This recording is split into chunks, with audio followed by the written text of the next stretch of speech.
C'est mon moi du montage qui vous montre, pendant que je parle, ce petit diagramme magnifique. Vous pouvez constater qu'il y a pas mal de données dedans et je vous explique tout ça en fin de vidéo. C'est histoire de vous faire patienter, de vous dire: «Regardez, j'ai fait quelque chose aujourd'hui». OK, jour 8 de la création d'un jeu vidéo. Je vous souhaite à tous une bonne journée, bien bonjour et vous vous rappelez de ce tableau hier où j'étais trop content et j'étais là: «Ah bah tiens, on va passer à la suite du tableau» et en fait pas du tout parce que hier soir, du coup, je me suis mis à travailler sur mes simulations et je veux les faire absolument par IA parce que les règles sont pas encore bien carrées et du coup par IA, ça permet quand même de vérifier si ce que je raconte dans mes règles correspond à ce qui se passe dans les CSV.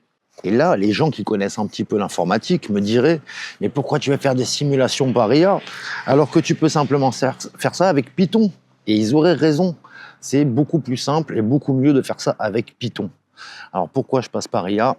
Je vais m'expliquer. Je voulais passer par IA déjà parce que Gemini, je l'ai tout le temps avec moi sur le téléphone et que le moindre changement que je fais, genre tel boss, je lui change les points, je peux faire directement une simulation et c'est vachement plus simple. Donc Gemini, avantage, c'est portable, c'est dans le téléphone, c'est trop bien.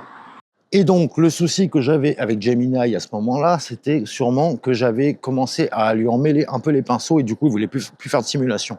Et donc, j'ai fait une grosse erreur de débutant. C'est normal, vu que je n'y connais rien. C'est que j'ai donné des noms de variables de CSV en CSV qui sont les mêmes à différents moments. Et ça, c'est une connerie. Du coup, par exemple, j'allais avoir, admettons, dans Joker, une variable qui s'appelle type, pour le type de joker, et dans les cartes, une variable type pour le type de carte. Et donc, je me suis dit, bon, là, il y a un souci, tes variables sont les mêmes dans différents fichiers. Du coup, à un moment, l'IA commence à fatiguer, elle dit, ouais, c'est type de quoi et tout, enfin, elle est paumée. Et donc, j'ai repris les CSV un par un, et j'ai tout changé, genre type, ça devient cards type, joker type, ainsi de suite. Il y a vraiment que des noms qui sont différents dans chacun des CSV pour pas s'en mêler les pinceaux à la suite. Et aussi un truc, c'est que j'avais commencé à écrire ce jeu en mode feeling et du coup, je tapais des phrases en français, ça me sortait du cœur, je disais ouais, ça va aller comme ci, comme ça, nanana. Et donc j'ai repris ma Bible, mon concept et mes rules, mes règles, et j'ai tout mis en anglais, au moins, voilà. Donc j'ai repris le data cleaning et ce matin et cette nuit. Et là, soyons clairs, j'ai des data qui sont beaucoup plus clean. Tout est beaucoup plus simple à comprendre et il y a beaucoup moins de soucis. Donc là, quand je relance les simulations sur Gemini, il arrive à les faire alors qu'il y a beaucoup plus de data qu'avant. Donc, le data cleaning et toutes ces histoires de doc et de CSV, c'est beaucoup plus long que prévu. Et du coup, je peux lancer des parties avec Gemini en lui disant, voilà, dis-moi les détails de la partie. Donc, elle m'explique tout. Là, je vais dans le magasin, j'achète tel joker, ainsi de suite. Et elle va me dire, par exemple, j'ai acheté le joker Grey Alien, tu vois. Et en fait, Grey Alien, il est censé arriver qu'au niveau 5. Donc, je vais aller voir et lui dire, regarde, là, il y a un problème. C'est sûrement qu'on a mal expliqué dans les rules. Et dans les rules, donc, on va mettre une ligne pour expliquer que la colonne Joker level va indiquer à quel moment le Joker peut arriver ou pas. Et c'est des trucs que j'ai dans la tête. Moi, j'ai l'impression que mon jeu, il tient la route dans ma tête. Et puis, il y a des fois où j'ai un peu oublié une phrase pour expliquer ça. Du coup... Même un simple bonjour, ils peuvent plus, ils doivent dire du coup quand ils voient quelqu'un. Voilà, que des erreurs de débutants, me direz-vous. C'est normal. Je suis de retour à la maison et je suis super content. Donc, toutes les modifications que j'ai fait et cette nuit et ce matin sont super bonnes. C'est vraiment beaucoup mieux. Du coup, la Gemini refait des simulations et les fait super bien. C'est ultra pratique pour maintenant équilibrer un peu le jeu et surtout voir ce qui manque comme joker, voir ce qui manque comme accessoire, ainsi de suite. Je vous montre vite fait, mais c'est super intéressant. Donc là, je lui demande de simuler une partie, d'aller le plus loin possible. Il m'explique comment il a fait, comment il est passé de la zone 1 à la zone 2, comment il l'a écrasé ou pas, comment il a joué ses mains.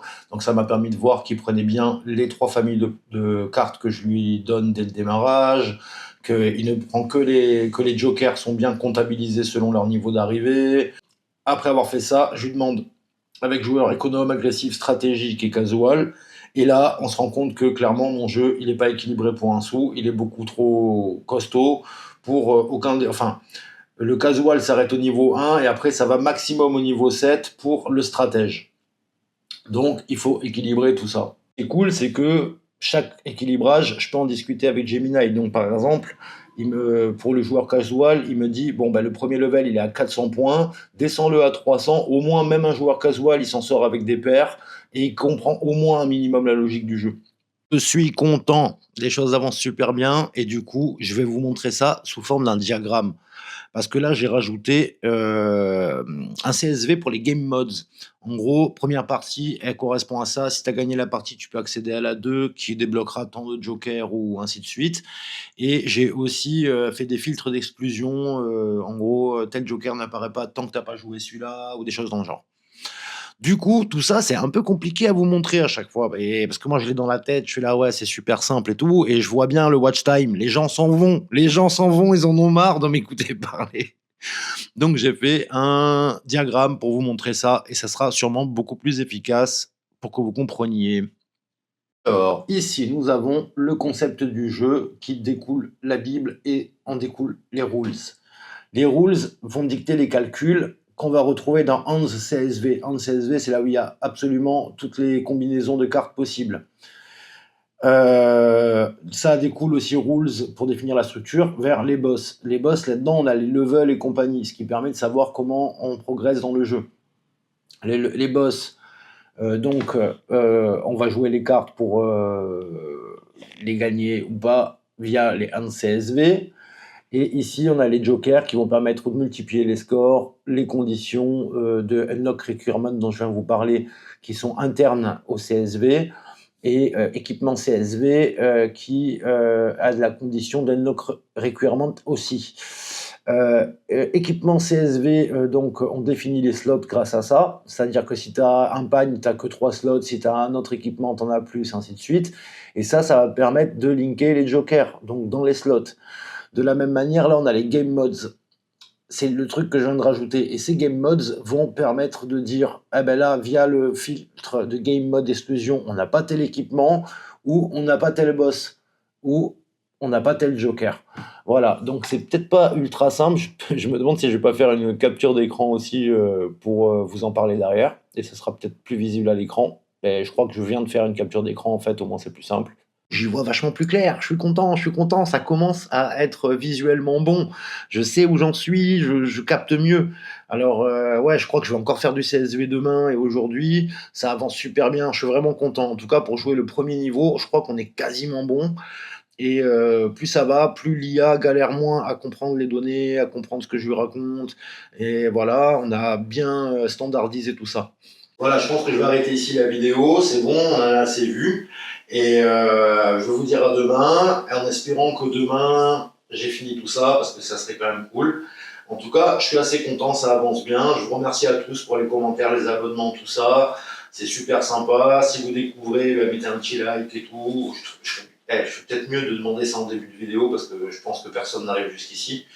Et si vous êtes arrivé ici, vous pouvez écrire trottinette en commentaire. Alors moi, je suis sûr que vous êtes arrivé ici.